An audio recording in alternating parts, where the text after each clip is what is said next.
Good morning students. आज आप biology में पढ़ेंगे लैंगिक जनन। तो लैंगिक जनन के अंतर्गत सबसे पहले हम देख लेते हैं इसकी परिभाषा।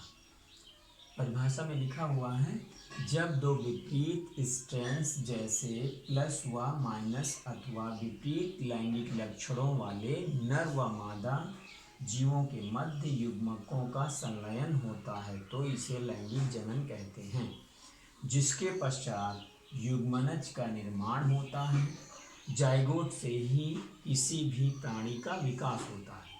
इसमें स्पष्टता कहा गया है कि जब दो विपरीत स्ट्रैंड्स का मतलब ये है कि जो छोटे जीव होते हैं उसमें लैंगिक अंगों का निर्धारण नहीं होता है या लैंगिक अंग स्पष्टता नहीं पाए जाते हैं, तो वहाँ पर जो है ये प्लस और माइनस के प्रभेद में रहते हैं। यानी प्लस और माइनस जीव के मध्य जो है संलयन की प्रक्रिया होती है। कभी भी माइनस माइनस में और प्लस प्लस में लैंगिक जनन नहीं होगा। और दूसरे यानी जो बड़े जीव होते हैं उनमें लैंगिक अंग स्पष्टता पाए जाते हैं और उनमें गैमीटों का निर्माण होता है। और जब गैमीट ये बन जाते हैं तो जब गैमीटों में जो है फर्टिलाइजेशन की प्रक्रिया होती है तो उसके पश्चात जो है यहाँ पर जाइगोट का निर्माण होता है। और कोई भी प्राणी जो है जाइगोट से ही आगे विकसित होता है। यानी इसको हम स्पष्टता इस प्रकार से देख सकते हैं, जैसे यहाँ पर बना हुआ है एडल्ट। ठीक, तो एडल्ट में मेल और फीमेल दोनों होते हैं और इनमें जो है जो भी बड़े जीव होते हैं उसमें दो प्रकार की सेल्स पाई जाती हैं। तो सेल्स में एक होती है सोमैटिक सेल्स यानी कायिक कोशिका और दूसरी होती है जननी कोशिका या जेनेरिक सेल्स। तो दोनों प्रकार की कोशिकाएं होती हैं और जो जेनेटिक सेल्स होती है वो डिप्लॉयड होती है, यानी नंबर ऑफ क्रोमोसोम उसमें 2n होता है। यानी एक जो क्रोमोसोम की संख्या होती है किसी भी जाति में या किसी भी प्राणी की जात में एक निश्चित संख्या होती है।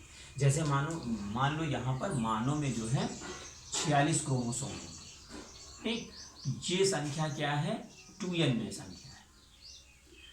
और जब इन जेनेरिक सेल्स में डिवीजन होता है यानी मियोसिस होती है, अर्धसूत्री विभाजन होता है, तो यहाँ पर जो है इनकी संख्या जो है आधी हो जाती है। यानी मियोसिस के पश्चात 46 से ये 23 रह जाएगी। इसको हम n संख्या के अंतर्गत रखते हैं।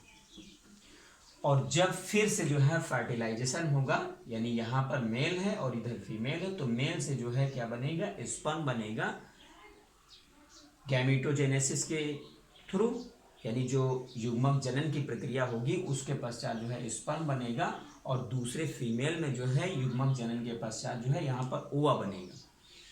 और ये स्पर्म और ओवा में नंबर ऑफ क्रोमोसोम n रहेगा। और जब इसमें फर्टिलाइजेशन होगा तो यहाँ पर पुनः जब जाइगोट बनेगा तो इसमें नंबर ऑफ क्रोमोसोम 2n हो जाएगा। ये इसलिए होता है अर्धसूत्री विभाजन कि किसी भी जात में जो है एक निश्चित संख्या बनी रहे। अन्यथा क्या होगा, अगर यहाँ अर्धसूत्री विभाजन नहीं होगा तो 46 क्रोमोसोम मेल से आएंगे और 46 फीमेल से आएंगे तो बहुत ज़्यादा संख्या हो जाएगी, यानी इसमें जो है चौगुनी संख्या हो जाएगी। तो इस निश्चित संख्या को बनाए रखने के लिए यहाँ पर जो है मियासिस या अर्धसूत्री विभाजन होता है, जिसके पश्चात यहाँ पर जाइगोट डेवलप हो जाता है, यानी जाइगोट बन जाता है। और जाइगोट जब फिर से समसूत्री विभाजन करता है, यानी समसूत्री विभाजन के पश्चात इससे जो है कोई भी ऑर्गेनिज्म बनता है। ऑर्गेनिज्म के अंतर्गत आपका प्लांट्स भी बन सकता है और एनिमल भी बन सकता है, यानी जिस जाति का होगा वो, यानी प्लांट का अगर है तो जैसा भी पौधा है वो प्लांट बन जाएगा और जैसा भी एनिमल है वो एनिमल बन जाएगा। तो इस तरीके से ये जो है सेक्सुअल रिप्रोडक्शन होता है। अब इसकी विशेषताएं देख लेते हैं। तो विशेषताओं में सबसे पहले है यह बाई पैरेंटल होता है। तो बाई पैरेंटल का मतलब यहाँ पर ये है कि इसमें जो है एक नर और मादा यानी मेल और फीमेल का होना आवश्यक होता है। अगर मेल और फीमेल नहीं होगा तो यहाँ पर यह जनन नहीं हो पाएगा। दूसरा, संलयन के पश्चात डिप्लॉयड जाइगोट का निर्माण होता है। ये भी निश्चित होता है कि अगर कहीं भी मेल और फीमेल गैमेट का फर्टिलाइजेशन हो रहा है या उनमें संलयन हो रहा है तो वहाँ पर जो भी जाइगोट संरचना बनेगी वो सदैव डिप्लॉयड होगी।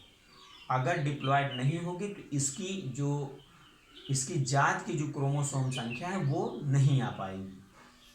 युग्मकों का निर्माण अर्धसूत्री विभाजन के पश्चात होता है। तो अर्धसूत्री विभाजन के पश्चात ही किसी भी युग्मक का निर्माण होगा। जब भी गैमेटोजेनेसिस की प्रक्रिया होगी, यानी गैमेटोजेनेसिस क्या है, मेल अथवा फीमेल में युग्मकों के बनने की प्रक्रिया कहलाती है। और इस प्रक्रिया में अर्धसूत्री विभाजन का होना आवश्यक होता है, क्योंकि इसी के थ्रू जो है नंबर ऑफ क्रोमोसोम आधा होता है।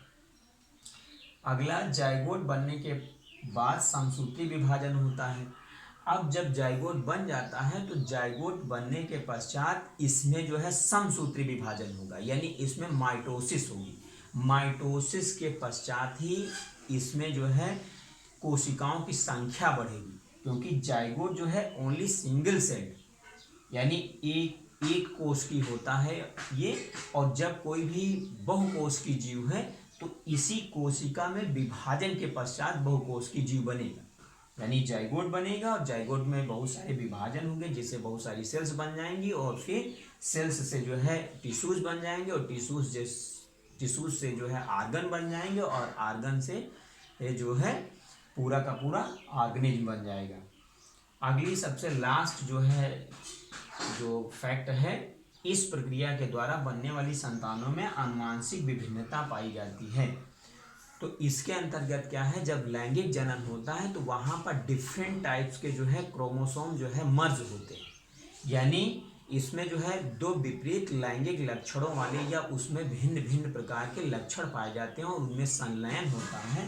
तो संलयन के पश्चात कोई भी जब जाति बनती है या कोई भी प्राणी बनता है तो उसमें लैंगिक विभिन्नता आ जाती है, या तो वो मेल होगा या फिर फीमेल होगा और उसमें अलग प्रकार के लक्षण होते हैं। तो इसके अंतर्गत ही जो आगे जैव विकास चलता है, यानी जैव विकास की प्रक्रिया जो होती रहती है कि जातियों में थोड़ी थोड़ी भिन्नता होते होते लास्ट में जो है कोई नई जाति बन जाती है। तो सबसे अहम रोल जो है लैंगिक जनन ही निभाता है। तो इस प्रकार से ये सेक्सुअल रिप्रोडक्शन है। इसका आप डायग्राम यहाँ पे ड्रा कर लेंगे, इसको लिख लेंगे। अगर इसमें से कोई भी चीज़ नहीं समझ में आती है वो आप हमें कमेंट में पूछ सकते हैं। Thanks to all.